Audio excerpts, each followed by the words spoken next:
Welcome back. This is the Jim Bohannon Show. We're talking tonight with the man who's been making all kinds of the rounds of the various gossip columnists and the people who pretend to be in the know, because obviously he was right there. Matt Latimer, former speechwriter to the president, and again, the author of the book Speechless, Tales of a White House Survivor. It is published by Crown.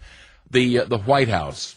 People have differing thoughts about the White House. I've taken the tour, been to a few Christmas parties, and stuck my nose in that terrible press room a few times. Never actually had to work there, but it's a tough beat, I know, for the reporters, because they can't just wander the halls like you can at Agriculture or Interior and cultivate sources. Try wandering the halls over there, and you'll be out on your ear in a hurry. So not an easy thing. As a speechwriter, how often did you actually see President Bush on a day-to-day basis? Well, it depended, but I usually went to the weekly speechwriting meetings, especially in the last year when I was there. But we would sometimes get called in several times a day, depending on the speech and if he has comments or complaints about it. Usually the news at the president was no news is good news. If he liked the speech or was satisfied with it, you didn't hear from him. Yeah. And when you did hear from him, that was usually trouble. Well, how did he deal with trouble? I mean, Lyndon Johnson was famous for his incredible bawling out, a large physical man, and just shouting at people. And there were stories told of how in the middle of that he would get a phone call and he would stop and just do his, hi, how you doing? And maybe go 10 minutes in this really cheerful thing. And all right, well, we'll be talking later, hang up the phone, and resume the bawling out as if nothing had happened. That's one example of how a president expresses displeasure. How did George W. Bush express displeasure to a speechwriter? Well, he usually would. I had a couple of those experiences myself, but he was usually very pleasant to work with. But every once in a while, he wouldn't like something. And I remember one time he called us in, and he could be sort of impatient. He was always in a hurry. Right. And he liked to tell us, here's what's wrong with the speech, and sort of tell us how he wanted it fixed. And it wasn't really a lot of two-way conversation. It was basically, here's what I don't like, and here's what this doesn't make sense, and you guys fix it. And we took a lot of furious notes and said, yes, Mr. President, and we got out of there as soon as we could. I'm guessing that he was pretty good at sarcasm. Oh yes, he's very good at that. A master at sarcasm. Yes. That was what I had been led to believe. Well, all right, let's dip into some of the things in here that you are telling us that he, among others, has said. For example, regarding Joe Biden, if BS were money, he'd be a billionaire or something like that. He said it'd be a BS, but he said the word. Yes. If BS were currency, Joe Biden would be a billionaire. And it was sort of one of his witticisms that he enjoyed. Mm-hmm. And you could see when he came into the family theater once and asked Dana Perino, Dana, have you told everybody the joke that I have? And she sort of nervously said, no, Mr. President, I haven't told him. And you could tell he thought for a moment, should I say this? But he just couldn't resist. And it was really quite funny, I mean, the way he said it. And he had a very... that was very much quintessentially him. He had a kind of a interesting, tart-tongued sometimes way of speaking, but it's quite funny. Although we were told, has put his frat boy ways aside, what I've been told is that if he wanted to be, and at the time that he must have been one heck of a frat boy. This was the guy you really wanted to spend a weekend with in a couple of six-packs back in his drinking days. Would that be fair to say? A one of the guys kind of guy?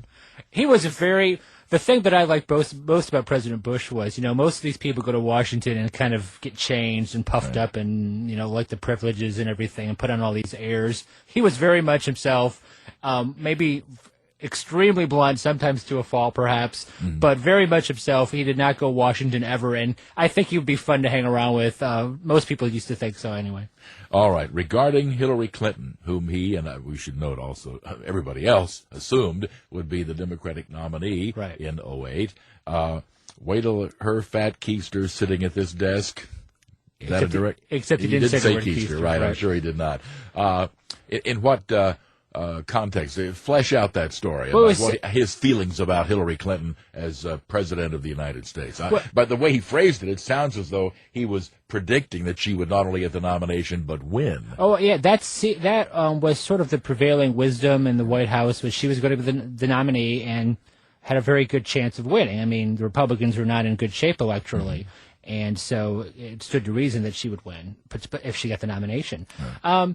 But the president sometimes, like anybody, sometimes expresses things with some frustration. And she, would get under his skin from time to time with her comments on speeches, and that was very much President Bush. Sometimes he used salty language. Lots of presidents do that from both political parties, and it's just sort of a glimpse of how he was. So, in that context, did President Bush feel that Hillary Clinton wasn't up to the task, or like waiting till she gets her backside in the chair at that Oval Office desk?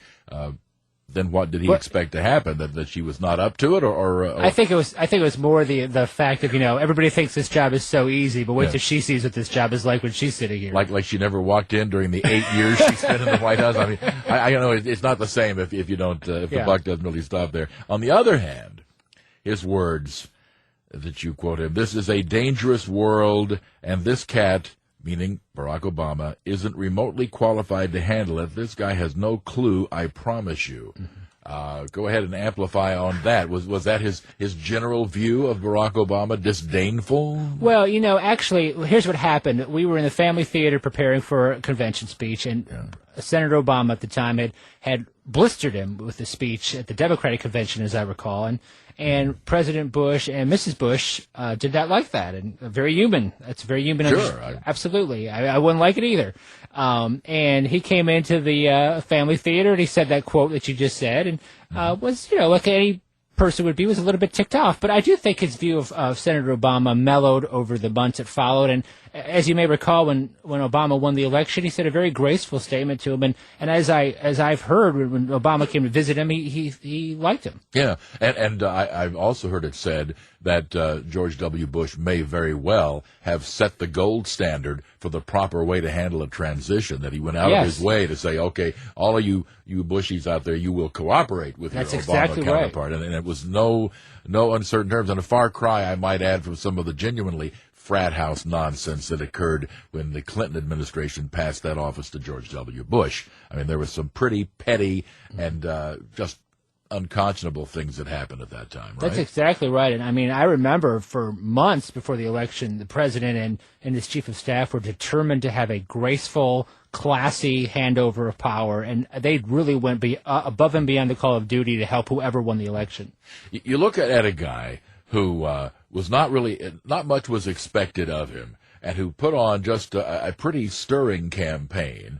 And I could at this point be talking about, I guess, either Barack Obama or George W. Bush, not much of which was expected from either one, and yet both of them put on pretty stirring campaigns and wound up as the victors. I'm wondering if George W. Bush's view of Barack Obama changed, at least in regards to politician to politician, that looking at what he pulled off, which was, of course, pretty remarkable from nowhere to pull off this incredible fundraising effort and a campaign that just had a few bumps, but by and large, this was a pretty well-run campaign. Right. Did that change George W. Bush's view of Obama? I would just sort of have to guess that, but I think so, because as you would see in the months that followed, especially after the election, the president seemed to be quite warm towards Senator Obama, President-elect Obama, and as I said, after his election, he said a very graceful statement about both Obama and his family, and spent a lot of time with him when he came to visit, invited him over to the White House to take a tour, and I think so. Yeah. More to come here. 1-866-50-JIMBO is our number, 1-866-505-4626. With Matt Latimer, he has written the book that has the inside of the Beltway buzzing and spinning. It's called Speechless, Tales of a White House Survivor. It is published by Crown. And we'll get into some of the other stuff. We haven't even touched every name that we can drop yet. Ka-thunk, there went one there. 1-866-50-JIMBO is our number, 1-866-505-4626 on the Jim Bohannon Show. We'll continue our discussion and some calls when we return here at Westwood One.